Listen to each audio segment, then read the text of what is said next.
नमस्कार, मैं किरनेश कुमार। 18वीं लोकसभा चुनाव के 7वें चरण में पड़ने वाले पटना साहिब लोकसभा सीट पर भारतीय जनता पार्टी को काफी मशक्कत करना पड़ रहा है। कहा जाता था बिहार के 40 लोकसभा सीटों में से एक सीट पटना साहिब भारतीय जनता पार्टी के लिए सुरक्षित है, लेकिन जातीय जनगणना की रिपोर्ट ने इस सीट की पोल खोल कर रख दी है। दावा किया जा रहा था कि इस सीट पर कायस्थ समाज के लोगों का 5 लाख से ज्यादा वोट है, लेकिन जातीय जनगणना की रिपोर्ट कहती है कि पूरे बिहार में ही कायस्थों की आबादी 7,85,000 मात्र है। तो आप अंदाज लगा सकते हैं कि पटना साहिब लोकसभा सीट पर 25% कायस्थ कहां से आ जाएंगे, 5 लाख वोटर कहां से आ जाएंगे। कायस्थों की आबादी, वोटों की संख्या ज्यादा से ज्यादा पटना साहिब लोकसभा सीट के अंतर्गत 50,000 होगा, क्योंकि जब पूरे बिहार के अंदर जिसकी आबादी 7,85,000 हो, वहां 5 लाख कहां से आ जाएगा वोटर। यही कारण है कि पटना साहिब लोकसभा सीट पर इस बार प्रधानमंत्री नरेंद्र मोदी को रोड शो करना पड़ रहा है। भाजपा के फायर ब्रांड नेता कहे जाने वाले उत्तर प्रदेश के मुख्यमंत्री योगी आदित्यनाथ को सभा करना पड़ रहा है, तो स्मृति ईरानी आ रही है और कई तरह के नेता भाजपा के आ रहे हैं। और भारतीय जनता पार्टी जातियों की गोलबंदी में इस बार पटना साहिब में फंस गई है और वोट प्रतिशत भी भाजपा के लिए यहाँ खतरे की घंटी है। पटना शहर के लोग वोट गिराना लाजमी नहीं समझते हैं।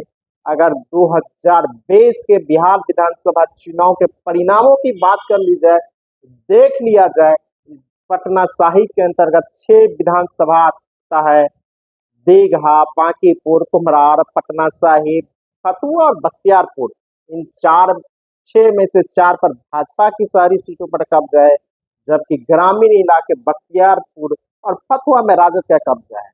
मात्र 95,000 वोटों की बढ़त इन 6 विधानसभा सीटों पर 2020 के चुनाव में एनडीए को मिला था। लेकिन इस बार कुशवाहा जाति की गोलबंदी कांग्रेस उम्मीदवार अंशुल कुमार अभिजीत के पक्ष में हो रहा है।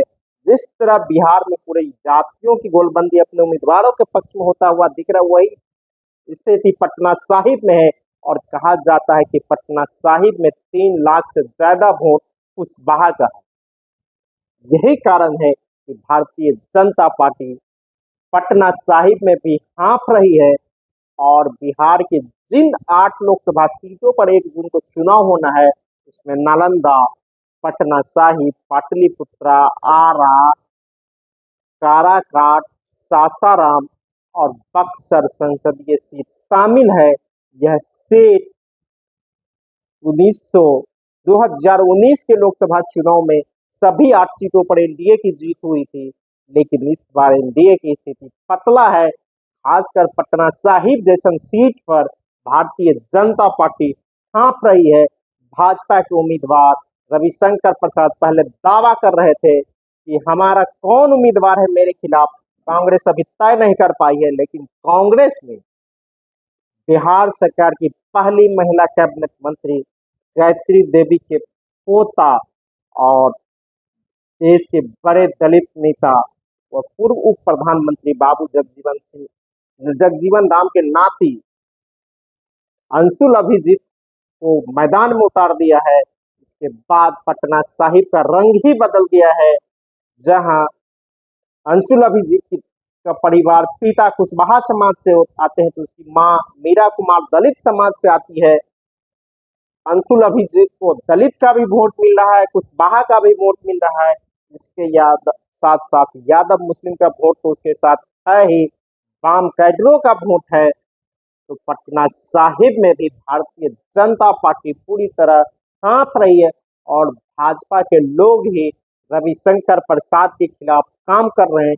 जिस तरह की रिपोर्टें हैं लोगों से, भाजपा के लोग रविशंकर प्रसाद का फोन नहीं उठा रहे हैं, न बूथ मैनेजमेंट कर रहे हैं, और इधर पूरी मुस्तैदी के साथ कांग्रेस, राजद, सीपीआई, सीपीएम, माले सहित महागठबंधन के सभी दलों के कार्यकर्ता लगे हुए हैं। तो आप कह सकते हैं पटना साहिब भी इस बार भारतीय जनता पार्टी के हाथ से निकल सकती है।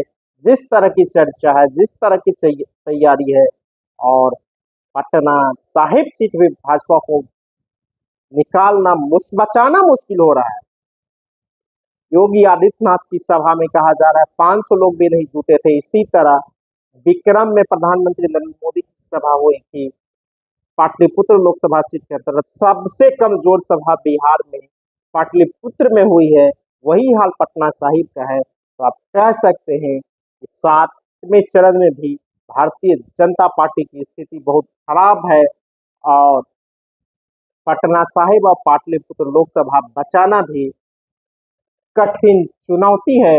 पाटलिपुत्र तो उसके हाथ से निकल ही चुका है, लेकिन पटना साहिब भी हाथ से निकलता हुआ दिख रहा है। धन्यवाद। मैं किरनेश।